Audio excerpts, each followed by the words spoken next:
Intercast, podcast de entrevista oficial do Pobre Verso.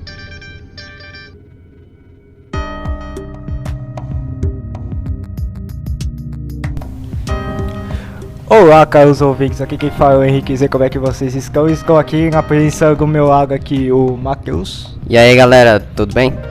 E aqui também o Game Show está aqui atrás de mim, só visualizando aqui. Tudo bem, rapaziadinha? Como vocês estão? Tá meio atrasado, mas é isso mesmo, porque a gente teve alguns imprevistos, mas vamos pelo que importa, porque a gente vai entrevistar o nosso querido, amado professor de artes, coordenador de peças do AEL, assim, sei lá o que, o professor Gabriel, que está aqui na nossa frente aqui, pode falar, pode se apresentar, porque você já é de casa.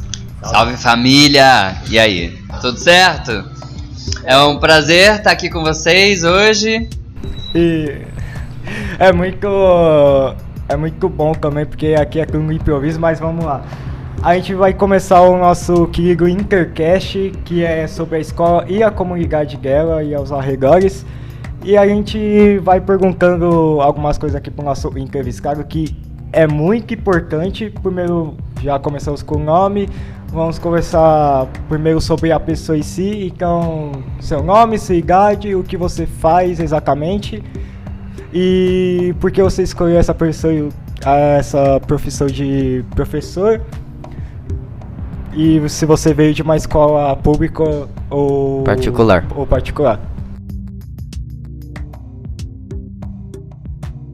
Meu nome é Gabriel Edeano, eu sou professor de arte, sou ator, a minha formação é em artes cênicas, eu venho de uma universidade pública, mas a minha formação no ensino fundamental também foi de escola pública. O ensino médio eu estudei num colégio particular e fiz uma universidade pública. E a minha relação com o trabalho, de trabalhar na escola pública, vem disso um pouco também, tanto pelo meu trabalho artístico como meu trabalho pedagógico. O meu trabalho no teatro também tem uma perspectiva pedagógica, assim. Então, eu acredito que o entretenimento, a cultura, ela também é um espaço de pensamento, de reflexão, de desenvolvimento pessoal e coletivo, principalmente. E a escola também deveria ser um lugar disso, embora muitas vezes não seja. Mas acho que nós estamos aqui porque nós acreditamos e que acho que a gente pode fazer alguma coisa, e é isso que a gente está tentando fazer. Caramba, o maluco é brabo. Caramba, mas assim... Professor, me diz uma coisa, por que você escolheu essa escola para dar aula? Existe algum motivo específico? Eu não escolhi essa escola, eu fui escolhido. Não sei se algum professor já falou com vocês como é que funciona isso aqui na prefeitura. Quando a gente entra no concurso, você tá numa lista, você tem um número. E aí você escolhe algumas escolas. Geralmente as pessoas escolhem, né, sei lá, o que tá perto da casa delas, ou que tem alguma afinidade pedagógica, que tem algum colega que trabalha, ou alguma escola específica que trabalha alguma metodologia X ou Y. A minha escolha a princípio era a distância, porque eu moro um pouco longe da escola. Só que eu ingressei há pouco tempo na prefeitura, né? Eu tenho 4 anos e pouco de professor na prefeitura. Então, o Álvares foi tipo o que era menos longe da minha casa. Então meio que eu fui escolhido. Eu não conhecia a escola, não conhecia ninguém que trabalhava aqui, não conhecia a comunidade. Foi um tiro no escuro, mas um tiro feliz, porque eu vim e eu poderia ter ido embora, mas eu fiquei. Então o senhor quer dizer que gostou bastante de dar aula aqui? Gostei, gosto ainda. E os alunos são bem de boinha? Não, brincadeira. Não, pode ser sincero, tipo, sempre tem aqueles que dá trabalho demais, né, mas assim, na maioria das vezes... Mas de uma forma geral, isso é muito maluco, né? Porque eu já trabalhei com escola particular, eu já trabalhei em projeto de aula só de teatro. Não tem isso, gente. Não tem porque os alunos do Alves é assim. Adolescente e criança é um estado complexo, né? Hormonal e de pensamento, de construção de identidade, que é efervescente, é confuso, é caótico, mas isso ao mesmo tempo é pra, sei lá, eu sou professor de arte, eu gosto do caos pra criar também, né? Então às vezes é bom, mas é bom às vezes um caos organizado, assim. Aqui na escola eu me sinto acolhido, assim, pelos alunos, pelos meus colegas, pela equipe, pela gestão, mas porque tem alguns lugares que a gente não se sente acolhido, né? Aqui eu me sinto acolhido, aqui eu me sinto à vontade, tipo, galera, vamos fazer silêncio agora? Tipo, acho que tem um momento que todo mundo entende que a gente tem um objetivo maior do que ficar batendo papo, sacou? É legal bater papo, mas às vezes a gente tem um objetivo mais importante. E o senhor acha que o desenvolvimento em artes que o senhor está tendo com os alunos está sendo algo bom para eles e para o senhor? Com certeza. Eu acredito no processo educativo da arte, é um processo dialético. Isso quer dizer que, em formas simples, como eu vou explicar dialética, que eu não tô só dando aula, ao mesmo tempo que eu tô dando aula, eu também tô aprendendo muito, eu aprendo muito com vocês. Então, pra mim, essa coisa de dar aula acho que não entra nesse verbo, sabe? Dar aula. É meio que uma troca a aula, né? Principalmente a aula de arte, que eu não tô ali só passando um conteúdo, a gente tá criando junto, né? Então, com certeza, eu acredito que a arte ela pode ser revolucionária. Também ajuda bastante, com a música, como exposições e tal. Só que eu acho que a arte poderia ser... Como que eu posso dizer? É porque tem muita gente que tem algum preconceito com alguma arte, coisa do tipo. Por exemplo, o grafite, que há pouco tempo atrás, sei lá, 10, 20 anos atrás, era visto como vandalismo, que hoje é um pouco diferente. Que é ou o grafite sobre desenhos que representam alguma crítica social, coisas do tipo, e a pichação, né, que existe em vários lugares e é contra a lei. Como que você poderia mudar ainda essa mentalidade? Porque existem pessoas que ainda acham que grafite são um modelo de pichação e tal, e muita gente ainda não vai muito com a cara. Toda forma de arte que vai acontecendo, de primeira instância, ela é sempre rechaçada pela comunidade, pela sociedade, até pelos artistas muitas vezes. Mas o grafite, por exemplo, em 2022, ele já está ocupando espaços de mercado, de galeria, de museus. O grafite não é mais aquela coisa só estigmatizada, marginalizada, né? A gente tem artistas brasileiros, inclusive, como o GM, sei lá, vários caras que estão ocupando espaços no mundo inteiro, né, com seus trabalhos. Então, isso é uma forma da gente ir pensando como é que a gente vai construindo esse pensamento. É claro que, se a gente for pensar na cidade de São Paulo, por exemplo, nós temos uma gestão na prefeitura de uma cultura de apagamento, né? Que a galera vai lá e apaga muitos trabalhos de uma galera. Trabalhos assim históricos, dos Gêmeos inclusive, já foram apagados. Grave, porque não tem exatamente essa formação de entender o que é um trabalho de arte. Que às vezes você olha, não, isso é vandalismo, isso é pichação. Mas ainda assim é uma expressão pública, a arte ela entra nesse lugar, né? Como eu quero dizer alguma coisa. Cada um tem o seu jeito de dizer, né? Praticamente é político que pode apagar também porque entendeu errado ou sabe que tem algo por trás, né? Então...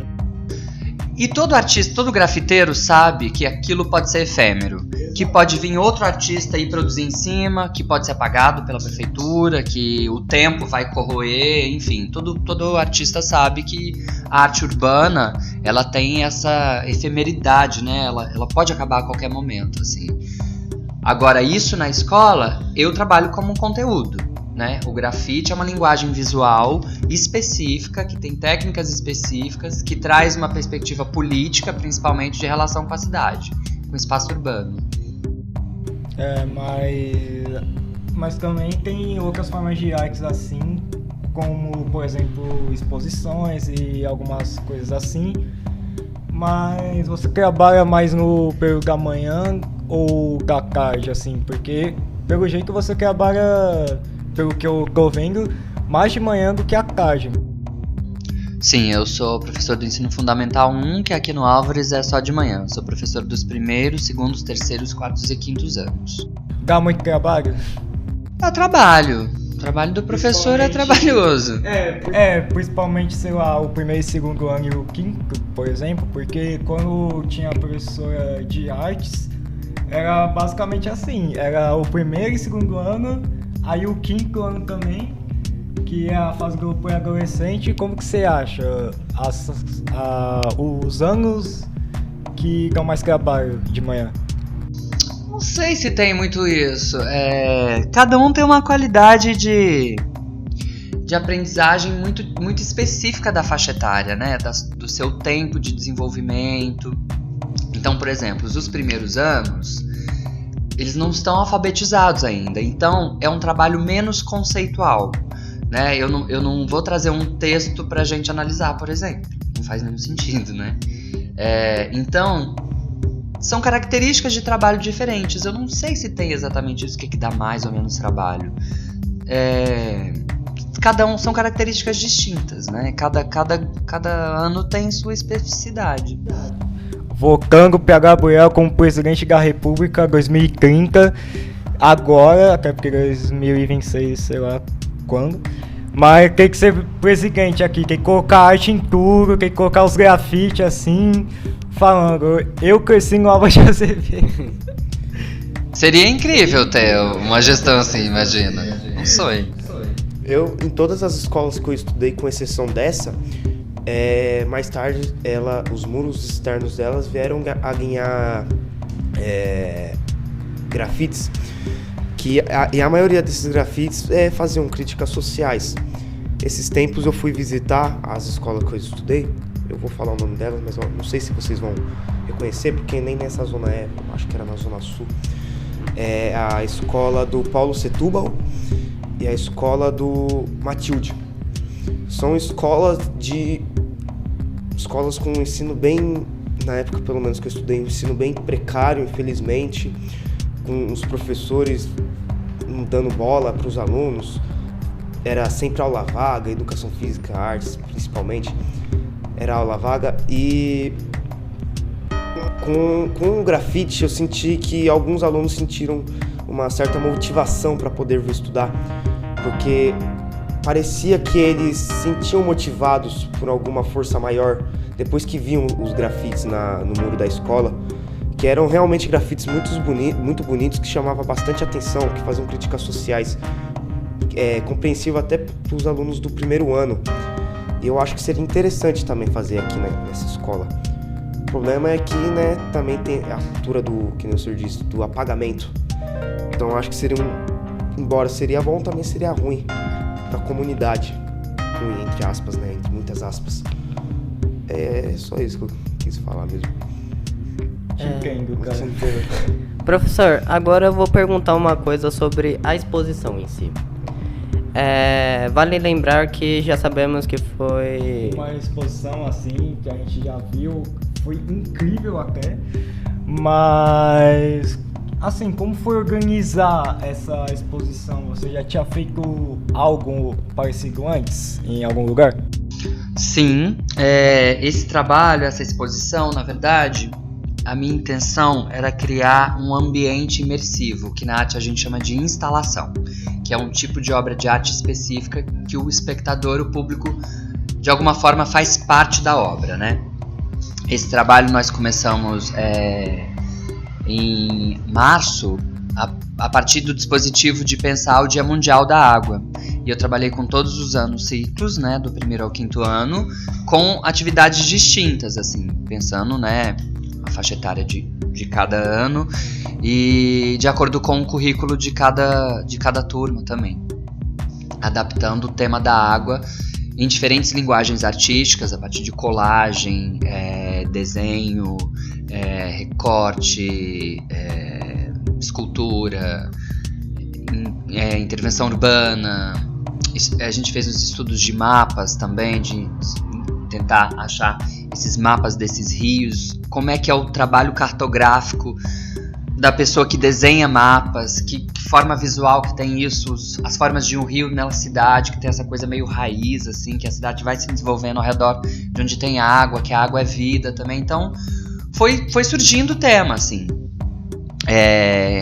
A instalação é um trabalho que é recorrente na minha prática, porque eu acho que ela envolve o grupo de um jeito diferente de que só fazer um desenho e pregar ele na parede, sabe? Porque a instalação, ela meio que convoca a sua presença, a tipo, participar daquilo, né? Então, no Água Viva, a instalação tinha um ambiente de meio que você tá entrando num lugar, que você tá mergulhando ali no fundo do mar, ou você tá em um lugar diferente, que tem uma luz diferente, tem um som, tem um cuidado da percepção de olhar pro chão onde você tá pisando, tem escrita no chão, tem coisa no teto, tem coisa... Então isso te convoca uma percepção diferente do seu olhar cotidiano, que você está passando pelo corredor, indo para a sua aula e tem um trabalho na parede que às vezes você nem se dá conta. Às vezes você se dá conta daquilo, mas nem sempre. Você para e olha atentamente aquilo no cotidiano, né? Então eu geralmente trabalho com instalação para criar essa percepção, quase que ritualizar o trabalho de arte. Agora é o momento de apreciar o trabalho. Na exposição do Água Viva eu reparei em muitos detalhes que, embora fossem minúsculos e que pareciam não ser de alta relevância, tinha uma mensagem por trás, né? Tinha sempre uma mensagem por trás. Tipo, a mensagem que tinha o rio feito Cadê de papel... Cadê o rio que estava aqui? Com letras azuis e em cima de um papel marrom, simbolizando que o rio estava se secando, que estava sendo canalizado para poder construir ruas, avenidas, enfim. O senhor... Esse impacto foi proposital? Com certeza. Esse trabalho vem da análise que nós estávamos fazendo dos rios da cidade e que nós fomos descobrindo que muitos desses rios hoje estão encobertos, né? A gente não sabe onde é que estão os rios porque eles estão canalizados. E isso gera uma série de problemas de relação com as enchentes e da poluição, distribuição da água, o sistema de pressão, que muita gente fica sem água em São Paulo de noite porque a pressão é desligada para a água chegar em determinados lugares, em outros não, e geralmente são regiões periféricas onde fica sem abastecimento de água. Então isso tem uma série de questões que não é só sobre a água, é sobre as pessoas que dependem da água para viver, né? Porque a gente depende da água incondicionalmente, assim, para viver. Não tem vida sem água, né? Nenhum ser vivo, nem as plantas, nem os animais, nem os seres humanos vivem sem água. Literalmente tudo que a gente usa hoje em dia, a madeira que a gente usa para fazer uma mesa, o ferro que a gente usa para fazer um armário, por exemplo, ou até mesmo para fazer vigas para construções, tudo vai água. E acho que foi realmente muito interessante o senhor ter feito essa exposição. E o senhor acha que conseguiu, com essa exposição da Água Viva, o senhor acha que conseguiu atingir o seu objetivo? Acho que sim, o objetivo era envolver a escola,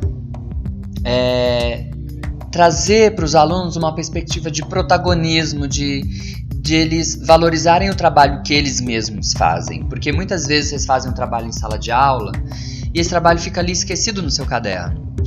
E acho que a gente precisa compartilhar mais as nossas produções, as nossas pesquisas, os nossos pensamentos. Tornar isso público é também um ato político.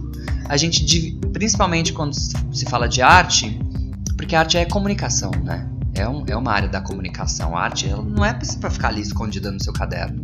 Uma obra de arte trancada dentro de um cofre não serve para nada.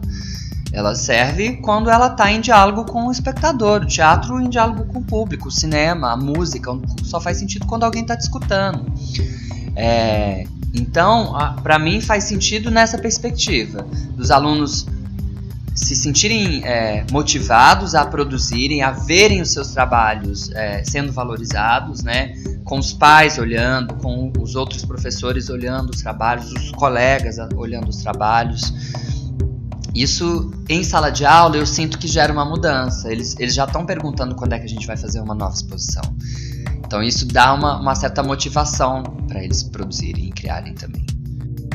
Isso que eu ia perguntar agora mesmo, se o senhor pudesse organizar uma exposição agora mesmo, começar a organizar uma exposição agora mesmo, o que o senhor abordaria nessa exposição? Então, uma coisa que eu entendi que uma exposição demora muito tempo na escola. Por exemplo, o trabalho do Água Viva era para ter saído em abril, quando a gente começou lá pensando no tema do Dia Mundial da Água, que é em março ou abril, agora é março. Enfim, não deu tempo, foi sair, sei lá, em maio, assim, demorou muito. Então agora agora será só pro segundo semestre mesmo. Me interessa um trabalho sobre a consciência negra.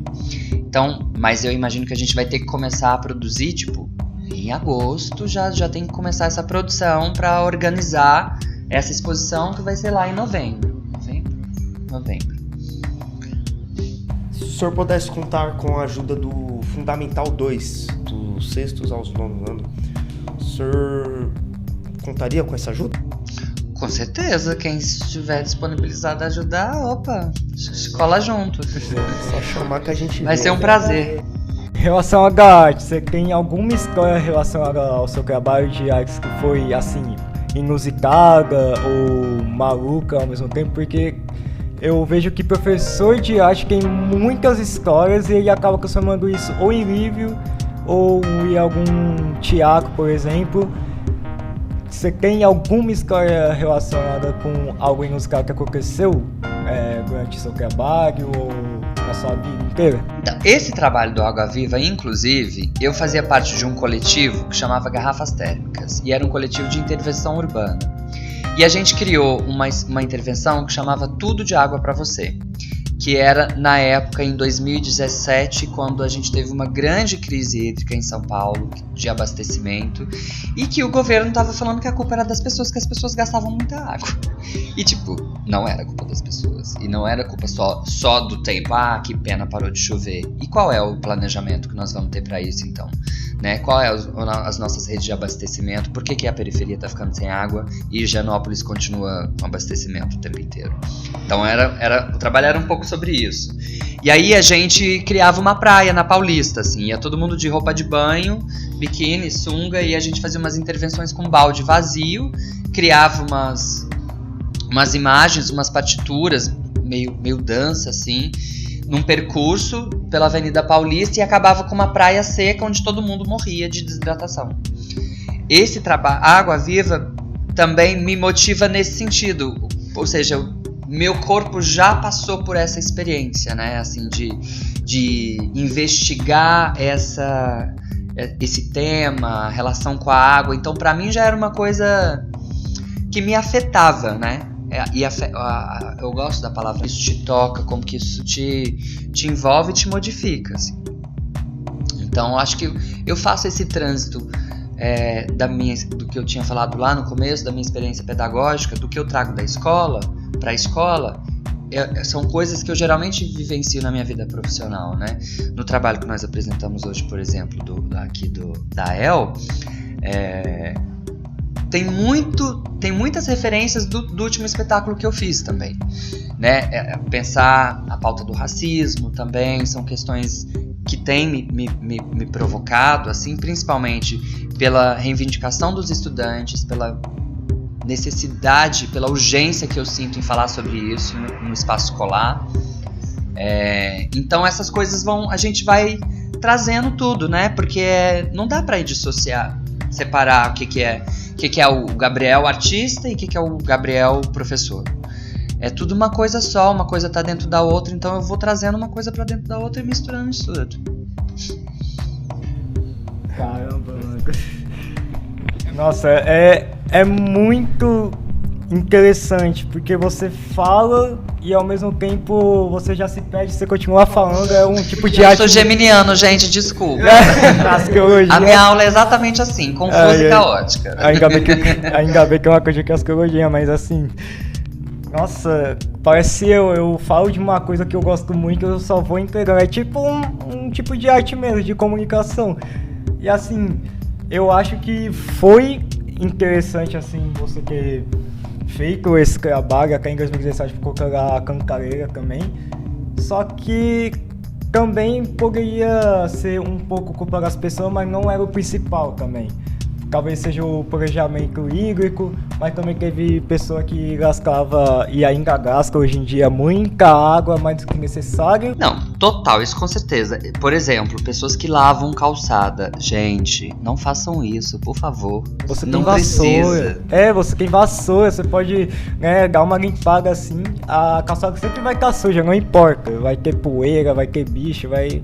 Nossa, aí as pessoas ainda insistem em lavar a calçada, sendo que ela vai ficar suja de novo, então não serviu de nada. Então vai prejudicar só a pessoa mesmo. Como dizia a molecada da minha rua, a calçada é pública. Não adianta o quanto você limpa, 2 segundos depois já vai estar suja. E é isso. Eu costumo lavar todo dia o quintal, só que com água reutilizada, porque eu tenho cachorro, tenho gato, tenho muito animal. Com cachorro não tem jeito. Cachorro, gato, tem um zoológico em casa. E é isso. Incluindo você, eu, todo mundo. Todo mundo tem um zoológico lá. Tem meu pai também.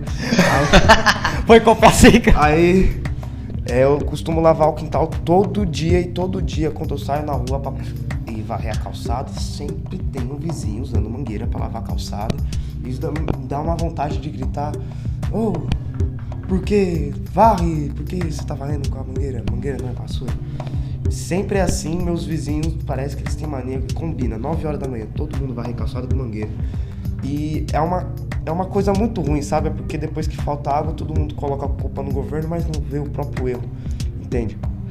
Mano, mas assim, velho, o pior não é ir só lavar a calçada, o problema é ir lavar e aí, sei lá, tem um encanamento, fica pingando a água ainda, e aí, nossa, meu Deus do céu, isso foi muito específico, cara. Mas vocês entendem que ainda assim, mesmo as pessoas lavando a calçada, a torneira pingando, escovando o dente com a torneira aberta, esse gasto ainda é ínfimo perto do que o agronegócio gasta de água, então. A indústria e etc. Principalmente para animais, tipo galinhas que todo ano 30 bilhões de galinhas que morrem, tá ligado? Pra virar ou comida ou coisa do tipo. As vacas também que usam água e que ainda contribuem para o aquecimento global, que só o agronegócio e a agropecuária das vacas emite mais gases de efeito estufa que todos os carros e aviões que existem. Então, se você quisesse mandar um recado pro público, como que você iria fazer essa mensagem? O que você colocaria nela? Pode ser de qualquer coisa, sobre arte ou sobre esse assunto que a gente tá falando sobre reutilização da água, você que decide, você tá em casa, véio. Cara, eu acho que a gente tá num momento assim, social, muito crítico, né? E aí eu tenho um pensador que fala que não dá pra gente fazer arte, fazer teatro, fazer qualquer, né, pensar sobre arte quando a sua barriga tá com fome, quando você tá com a barriga vazia. Então a gente tá vivendo uma urgência muito grande no Brasil hoje, que as pessoas estão voltando a morrer de fome, né? Então eu acho que, tipo, pra molecada, adolescente que não fez o seu título de eleitor, deveria pensar muito sobre isso, porque uma das únicas alternativas que nós temos de ressignificar e mudar as coisas é através do nosso voto. Independente de candidato seja, é o seu voto que vai fazer alguma coisa, né? É a sua mobilização, seu envolvimento social, político que vai te engajar em alguma coisa. Eu uso a arte para fazer isso, né? Então eu busco conscientizar as pessoas, seja por um aspecto ecológico, a relação com a água, político, enfim. Então, o meu trabalho na arte, ele tá associado a isso, a fazer as pessoas pensarem um pouco sobre a vida delas, como é que a vida tá e o que a gente pode fazer pra mudar isso. Vamos fazer um grafite junto. A gente vai colocar os dois extremos, o cara que tá no poder atualmente com uma M4A1 e o outro com o dinheiro no bolso aqui, tá ligado? Aí vamos ver se as pessoas vão notar. Mano, é complicado, né? Mas assim, dava pra gente fazer uns grafite maneiro até todo mundo do Pobre Verso, todo mundo da escola também. Nossa, ia ser maravilhoso. E vocês entendem que isso depende do engajamento de vocês, né? É, se então, vocês se juntarem, se vocês se organizarem, tudo é possível. Então, Vitor, essa foi a nossa entrevista com o professor Gabriel. Alguma sugestão cultural ou que o senhor quer deixar com os nossos telespectadores, seja de desenhos até mobilizações artísticas? Você que decide, né? Cara, São Paulo, a gente tem um dos maiores cenários culturais, assim, da América Latina. A maior quantidade de museus, de teatros. E embora muitas vezes a gente pensa assim, mas é caro, não sei o que, tem muita coisa de graça, gente. Liberdade, então... né? Oi? A peça da liberdade, né? Que é italianos, japoneses, chineses também. E tem algumas coisas de graça lá. Tem muitos movimentos culturais que são gratuitos. Tem museus que tem dias específicos que são gratuitos. Então, a minha sugestão é que a gente ocupe a cidade, ocupe esses espaços culturais. Porque muitos já começaram a fechar, muitas vezes porque não tem público. E às vezes é um espaço que é gratuito e a galera não vai. Então isso é muito louco. O que a gente precisa saber? Quais são esses lugares? Como é que chega nesses lugares? Que dia que é de graça? Enfim. Mas isso todo mundo tem internet, todo mundo tá com o celularzinho aí na mão, não é, minha gente? Então, dê uma pesquisadinha. Quais são os museus, quais são os espetáculos que são oferecidos gratuito. A gente tem, ainda que poucos, mas temos fomentos culturais da prefeitura. Então, existem espetáculos de teatro gratuito, espetáculos de dança, exposições de circo, shows, enfim, eu acho que a gente precisa ir atrás, né? Se a gente se interessa, a gente precisa ir atrás, buscar quais são esses lugares e ocupar esses espaços. E também um quadro que eu queria muito tirar uma foto, que infelizmente não vou poder, até porque é proibido, que era a Capela Sistina lá em cima e tal. É muito lindo, mas ela tava caindo aos pedaços, aí uma empresa jornalística japonesa comprou os direitos, se formulou e tal, e aí proibiram que tirasse focos e tal, mas sei lá, se pudesse pelo menos 1 hora para tirar uma única foto da Capela Sistina, eu faria com certeza. Aí eu fiquei pensando, qual o seu quadro favorito? Pode ser tanto seu quanto de outros pintores, artistas, enfim. Eu gosto muito do Noite Estrelada do Van Gogh. Você sabe qual que é? Sei. É realmente uma arte muito bonita. Tá todos os planetas em cima lá, regratados. E acho que tem uma coisa do movimento dele na pintura, o movimento do pincel, ele não é estático, ele te coloca em movimento, é natural, né? Ele é muito natural, parece que ele só... E ao mesmo tempo é caótico, porque ele é circular, ele vai e volta, e ele te coloca, parece que você tá dançando na frente do quadro. Assim. Parece que você tá lá ainda, mesmo que seja uma pintura que para muitas pessoas seja horrível, né? Porque tá acostumado com esculturas e desenhos 2D ou realistas, só que aí você pensa no tamanho que é o nome desse quadro e do Van Gogh, então é muita coisa mesmo. Eu só acho que deveria reconhecer mais, só que também é assim mesmo. Total. Espero que tenham gostado desse episódio do InterCast. Aproveite e sigam-nos nas redes sociais, que é pobreverso@, tá? É assim mesmo, é pobreverso@, você não entendeu errado. E é isso, até mais, né? Aqui com o Denis Show e Matheus Leal. Eu inventei esse nome agora, tá? Só pra... Tá bom, é isso, rapaziada. Até a próxima. Pode se despedir do público aí, se você tá em casa, tá? Você pode... Tem um suco aí, mas eu sei que você não vai querer, porque você tá muito entusiasmado pra ver isso nas redes sociais, porque... Tanto como a gente, mas é isso, né? Valeu, gente. Foi um prazer estar aqui com vocês. Obrigado pelo convite. Obrigado, professor Diógenes. E desejo sucesso aí pro Pobcast. O Pobreverso. Pobreverso. Tem muitos quadros, como você pode ver. Quer dizer, eu só vi que você não vou ver, mas você pode ver que é muito quadro que a gente pretende colocar, tipo, de terror, de várias... Maravilha. Games, o Intercast que a gente tá fazendo em si. Então, e muitas do coisas. K-pop. Sim. Maravilha, me coloco aí à disposição também, se vocês precisarem de alguma coisa. Desejo sucesso. Obrigado pelo convite. Um abraço, se cuidem. Até logo. Espectadores.